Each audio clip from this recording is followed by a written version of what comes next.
The Mona Lisa Mystery, an art history mystery by Dinah Anastasio. Illustrated by David Cockcroft.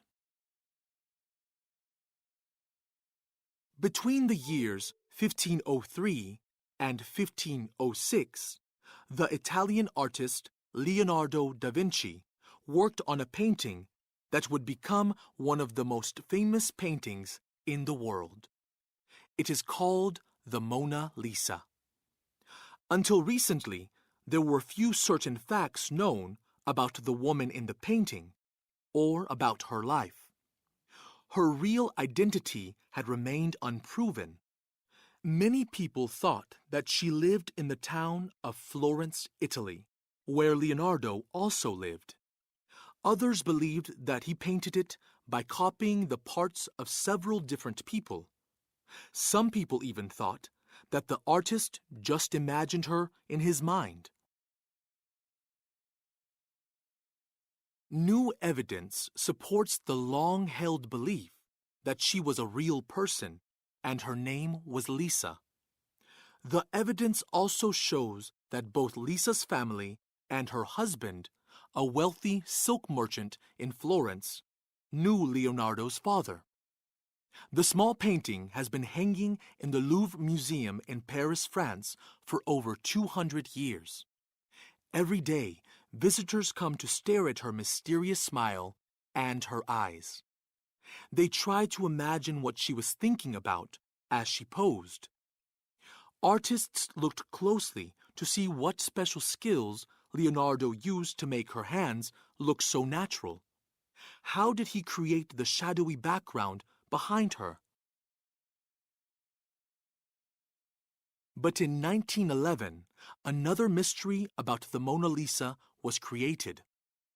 One day, the painting disappeared and didn't come back for over 2 years. On August 22, 1911, an artist named Louis came to the Louvre Museum to study and copy the Mona Lisa, as artists and students were allowed to do. It was a Tuesday, which is important because on Monday the museum was closed. Louis entered the room where the Mona Lisa had always hung, but the painting wasn't there. Had someone moved it? He waited for a while.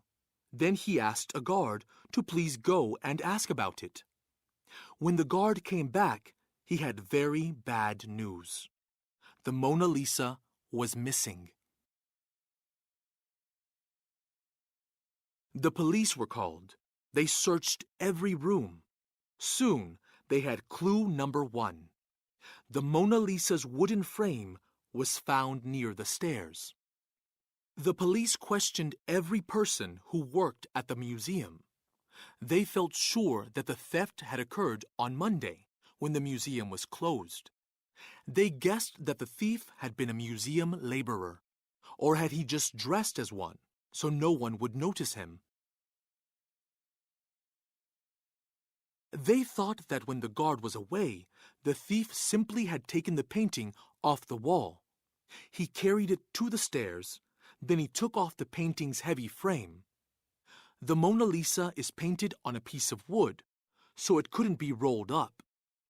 He had put the painting under his work shirt and gone down the stairs. The door was locked. He knew how to take off the lock, so he did. Then he walked outside and was gone. The museum closed for a week. The police talked with everyone they could think of. They closed all the border crossings in and out of France. Fingerprint experts arrived. They fingerprinted people from all over the city and put the fingerprints on file. Every day, people waited to hear what the police had learned. When the museum opened again, people came to stare at the empty space where the Mona Lisa had hung for over 100 years. They just couldn't believe that the Mona Lisa was gone. Then the police found clue number 2. Clue number 2 was a thumbprint. It was on the glass of the frame that they found by the stairs. The experts compared the thumbprint on the glass to all the thumbprints they had put in the file. Would one match? Would this print solve the crime? Everyone waited for the fingerprint results. But there was a big problem. The thumbprint on the glass was from the thief's left hand. The fingerprint experts had taken prints from people's right hands. They couldn't match the right handprints in the file to the thief's left thumbprint. Everyone was upset. No one knew what to do next. For the next 2 years, people called the police almost every day. Everyone had a new theory about what had happened to the Mona Lisa, or where it was. But there were no real clues. The Mona Lisa seemed to have vanished. Then came clue number 3, but perhaps it shouldn't be called a clue at all, because it was the thief himself who told the police about his motive for taking the painting. The famous painter of the Mona Lisa, Leonardo da Vinci, was Italian.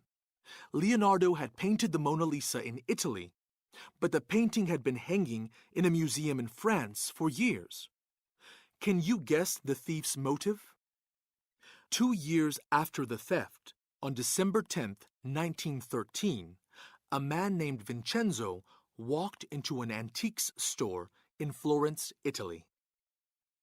"I have the Mona Lisa," he said.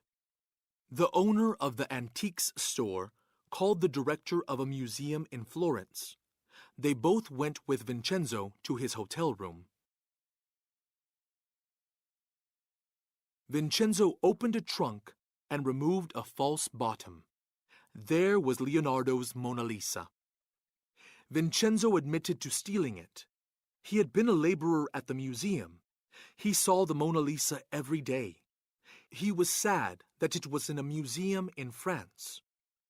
His motive for taking it, he said, was to return the Mona Lisa to Italy, where he believed it truly belonged. Safely back in Paris, the painting was examined by experts. They wanted to be sure that this was the real painting and not a forgery. X-rays and photographs were made. Was this the same paint and varnish used in other Leonardo paintings? What about the wood on which it is painted? How old was it? The painting was indeed Leonardo's masterpiece. The Mona Lisa was returned to a special place in the Louvre Museum. It still hangs there today and is seen by over 14,000 people a day. After only 7 months, Vincenzo left jail to Cheers. He was a celebrity. People sent him wine and flowers. He married, and then the man who had said that he hated France moved his family back there. Vincenzo Perugia opened a successful paint and varnish store in a small French town. There he lived a quiet and uneventful life until he died in 1947.